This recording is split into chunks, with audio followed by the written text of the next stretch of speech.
আপনি কি জানেন ফুটন্ত দুধের মধ্যে মুড়ি ঢেলে দিলে কি হতে পারে?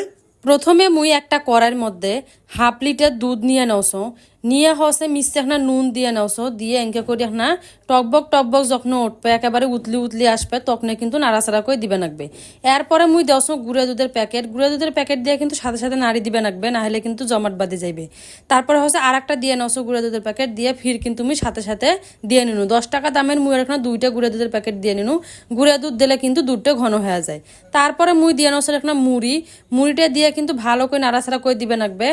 এই যে দেখো মুড়িটা দিয়ে আমি ভালো করে কিন্তু নাড়াচাড়া করে দাওছো। আর এই নাস্তাটা এতটা সহজ এতটা মজাদার মুই তোমাক কি আর কইম, তোমরা কিন্তু শেষ পর্যন্ত ভিডিওটা দেখলেই কিন্তু তোমরা বুঝবার পাইবেন। তো এই যে দেখো এঁকে করে কিন্তু নাড়াচাড়া করছো। অনেকের বাসাত কিন্তু হঠাৎ করে কিন্তু মেহমান চলে আইসে, তখন কিন্তু মাথাতে কিছু থাকে না যে কি আন্দি দেবে না দেবে, হুশ ঘুষ কিন্তু খরে যায়। তা তখন কিন্তু তোমরা এই রেসিপিটা করে দেখতে পারেন। তারপরে